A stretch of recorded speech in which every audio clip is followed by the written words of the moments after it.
Assalamualaikum warahmatullahi wabarakatuh.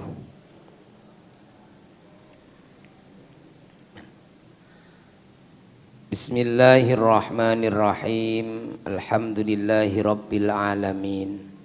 Wassalatu wassalamu ala sayyidina wa maulana Muhammadin wa ala alihi wa sahbihi ajma'in, amma ba'du. Para hadirin, para jamaah rahimakumullah, monggo kita awali ngaji kita dan baca suratul Fatihah untuk kedua orang tua kita dan guru-guru kita. Semoga apa yang kita pelajari jadi ilmu manfaat dan barokah. Semoga apa yang menjadi hajat-hajat kita, doa-doa kita diijabah oleh Allah Subhanahu wa taala. Amin ya rabbal alamin.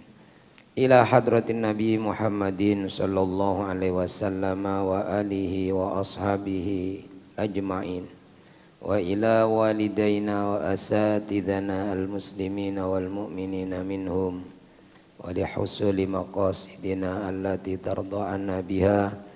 Al-Fatihah. A'udzu billahi minasy syaithanir rajim. Bismillahirrahmanirrahim. Alhamdulillahi rabbil alamin, arrahmanir rahim, maliki yaumiddin. Iyyaka na'budu wa iyyaka nasta'in. Ihdinas siratal mustaqim, siratal ladzina an'amta 'alaihim ghairil maghdubi 'alaihim waladdallin. Amin. Al-Fatihah sepindah malih niki ditujuaken dumateng almarhum Bapak Muhammad Slamet ingkang mangkin kita lanjutaken mantun ngaji tahlil singkat untuk beliau. Mudah-mudahan almarhum Bapak Muhammad Slamet niki diterami sedaya amal saenipun, disepunten sedaya dosa-dosanipun, dilebetaken dumateng surgane Allah Subhanahu wa taala. Amin ya rabbal alamin. Ila hadratin Nabi Muhammadin sallallahu alaihi wasallam wa ila abdikal fakir ila rahmatika wa maghfiratika almarhum Bapak Muhammad Slamet. Ighfir lahu dunubahu wa taqabbal jami'a hasanatihi wa adkhilhu min ahli jannatika. Al-Fatihah.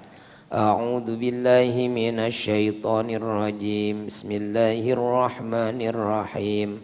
Alhamdulillahi rabbil alamin, arrahmanir rahim, maliki yaumiddin.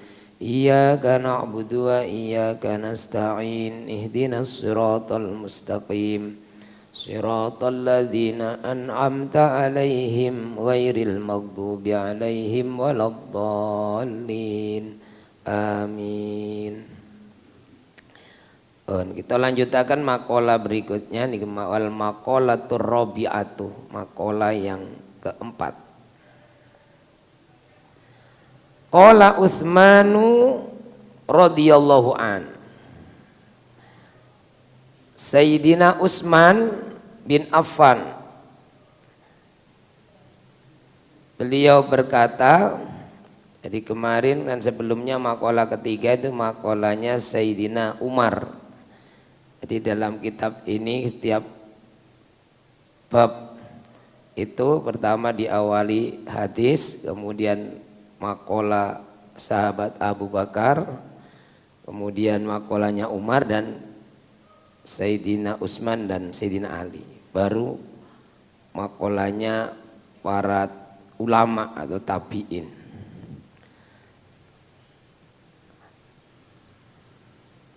Qala Utsmanu radhiyallahu an, Sayyidina Utsman radhiyallahu an berkata, Adyaul asya'i ay asyaddul asya'i halakan. Hal-hal yang paling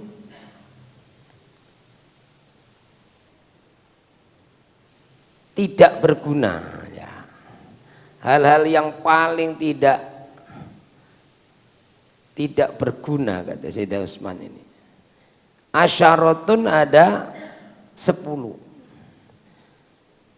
Akan kalau dijelaskan penjelasannya itu asyaddul asya'i halakan. Hal-hal yang sangat rusak. Nah, ini, sepertinya kalau terlalu parah, sangat rusak. Tapi yang jelas Sayyidina Utsman hanya menyatakan adyaul asya. Adya bisa artinya sia-sia. Jadi 10 hal ini paling sia-sia kata Sayyidina Utsman. Ada 10 hal yang paling sia-sia. Apa saja itu? Yang pertama adalah alimun la yus'alu. Ada orang alim sangat pandai, la yus'alu anhu, yang tidak pernah ditanya dia tentang keilmuannya itu. Jadi alim tapi nggak tahu ono sing takok kan, ya sia-sia belajar sudah bertahun-tahun. Walaupun ilmu itu sendiri tidak ada yang sia-sia. Orang belajar itu sudah mencari ilmu saja itu sudah mencari yang diridhoi oleh Allah, berpahala. Tapi kalau ada orang alim ilmunya mutabahir, ilmunya itu mendalam bagian lautan sampai saking luasnya. Jadi kalau orang ilmunya luas itu biasa disebut mutabahir, orang ilmunya bagaikan lautan saking luasnya, tapi tidak pernah ditanya. Jadi mungkin ya hidup di tengah orang-orang yang tidak ada hubungannya dengan ilmu itu. Misalnya ada profesor alim ya bidang ekonomi, kemudian hidup di orang-orang yang sedikit pun nggak pernah bertanya tentang ilmu ekonominya itu, ya kan, bertahun-tahun sampai gelar didapat tidak berguna. Nah, makanya masuk kata Sayyidina Utsman ini termasuk hal-hal yang paling sia-sia. Walaupun ilmu belajar mencari ilmu itu tidak sia-sia, tapi eman ilmu ini tadi. Makanya kalau kemudian orang alim, apalagi alim dalam hal agama, kemudian dia uzlah, menyepi, walaupun ada keutamaannya, menghindar dari keramaian, mungkin menghindar dari kalau kumpul orang nanti ghibah dan seterusnya. Tapi kalau menyendiri dari ilmunya tidak dipakai. Makanya orang yang alim seharusnya ya menyampaikan ilmunya agar tidak menjadi yang sia-sia. Jadi yang pertama, alimun la yus'alu anhu. Orang alim tapi gak pernah ditanya sama sekali. Jadi ilmunya nganggur. Wa ilmun la ya'malu bihi, la yu'malu bihi. Ilmu yang kedua yaitu dan ilmu yang tidak diamalkan. Jadi ilmu yang enggak diamalkan ya sia-sia juga. Jadi ilmu yang tidak diamalkan itu akan jadi sia-sia. Belajar tentang menghabiskan waktu, menghabiskan biaya, tapi gak kanggu bahasa itu. Makanya pernah suatu saat itu dulu ketika ada mab'us dari Al-Azhar itu, ada saya itu yang senang belajar. Jadi dia belajar, termasuk belajar bahasa Indonesia, pinter. Dulu yang pernah sering di sini, saya Ibrahim namanya. Itu belajar beliau bahasa Indonesia. Lah temannya beliau itu tidak mau belajar, jadi sudah nggak mau, nggak ingin belajar, nggak ingin tahu. Ketika ditanya kenapa kok tidak ada keinginan belajar, jawabnya itu ya mungkin pegangannya gini supaya tidak sia-sia. Lah ini saya kontraknya kan cuman setahun lagi, nanti saya belajar tentang sampai di sana nggak terpakai, nggak kanggu. Jadi ini saya tidak mau melakukan yang sia-sia, ya sudah. Mungkin beliau ini pernah membaca ini. Termasuk yang hal paling sia-sia itu ilmu yang tidak diterapkan kan nanti. Sudah belajar mendendeng gak digunakan, tidak diamalkan. Tadi la yu'mal itu tidak dipakai, tidak diterapkan bisa artinya.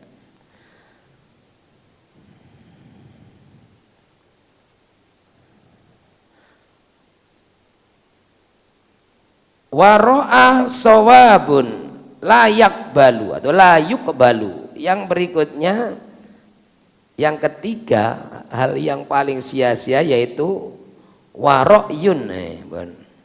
Waro'yun sawabun, pendapat yang benar, pendapatnya ini benar. Layuk balu tapi tidak diterima. Terus benar, pendapatnya benar tapi gak diterima. Jadi mungkin gak tepat atau ditolak oleh yang hadir semua.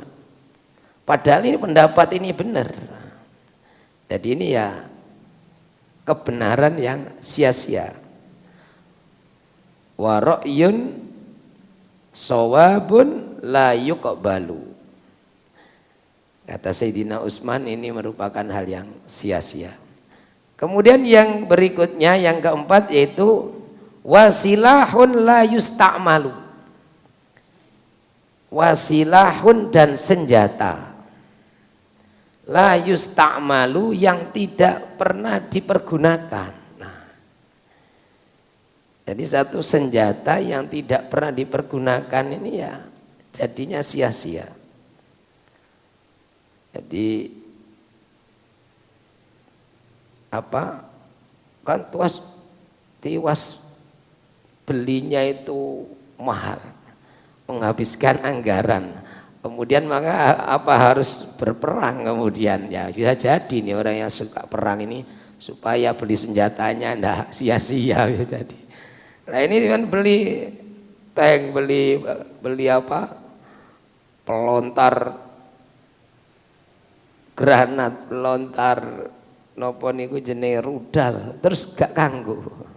Kemudian kan ada itu batas waktu tertentu kan itu kedaluarsa. Makanya wonten napa yang penghangusan ya. Alat napa nih alusista istilahnya. Yang memakan korban dulu itu kan. Karena kedaluarsa jadi itu harus dimusnahkan. Nah ini secara napa kan anggarannya besar tapi nggak pernah digunakan sampai kemudian kedaluarsa harus dibuang. Wah dalil kan. Maka menurut Sayyidina Utsman ini termasuk hal yang sia-sia. Wasilahun la yusta'malu, senjata yang tidak pernah digunakan. Ini kalau lihat dari itu, tapi kalau lihat kemudian aman damai berarti alhamdulillah aman dan damai, gak perlu perang, tapi senjata tetap disiapkan. Nah ini yang mudah-mudahan gak terjadi pada kita. Wa masjidun la yusalla fihi lah niki.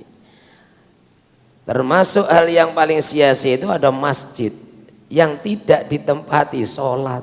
Oh ini ada. Jadi wa masjidun la yusalla fihi, tidak ditempati sholat. Padahal ada masjid mewah lagi. Ya bisa jadi karena satu mendirikannya tidak tepat, atau memang nggak ada orang hanya di situ untuk persiapkan saja untuk musafir atau apa. Jadi kalau masjid sampai gak keramut, sampai gak ada orang ya mestinya, makanya ya idealnya setiap masjid itu minimal ya ada tukang adzan yang istiqomah, ada imamnya, walaupun nanti makmumnya jamaknya satu supaya tidak hal yang sia-sia. Kalau masjid mungkin hampir tidak ada, tapi kalau musola banyak itu.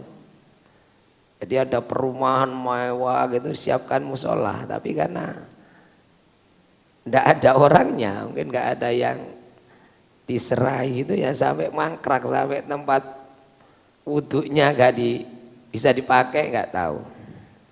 Ketika ada yang mau membutuhkan nggak bisa dipakai, jadi sia-sia. Wa masjidun la yusalla fihi.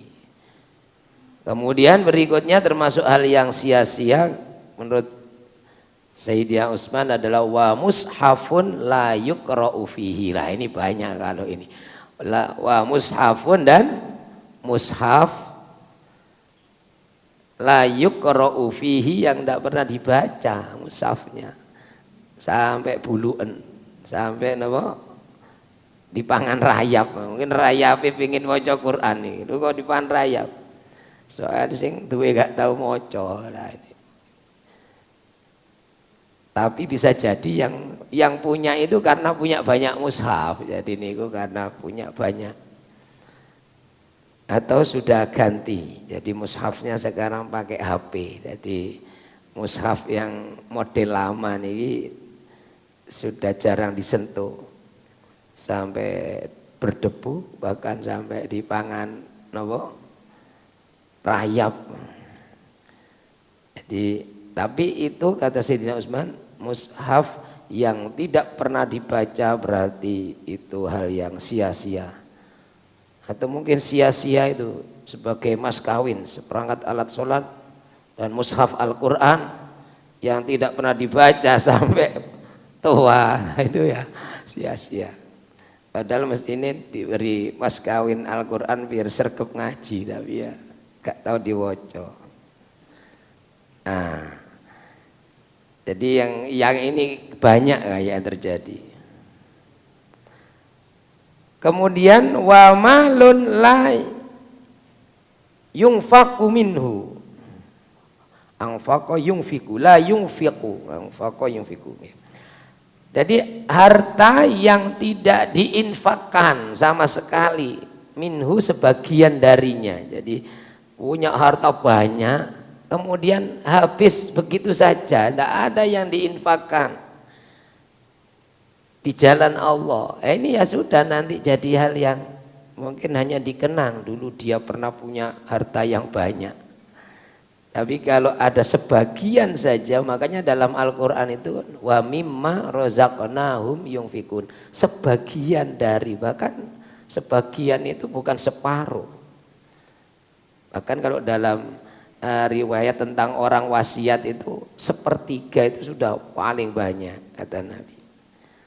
Maka kalau percuma punya harta banyak, tidak pernah disedekahkan, tidak pernah diinfakkan sedikit pun darinya, maka itu akan menjadi sia-sia, bahkan bisa saja itu nanti akan menjadi beban bagi pemiliknya di hari kiamat. Para hadirin jamaah rahimakumullah, sementara nikirin insyaallah akan kita lanjutkan pada kesempatan berikutnya.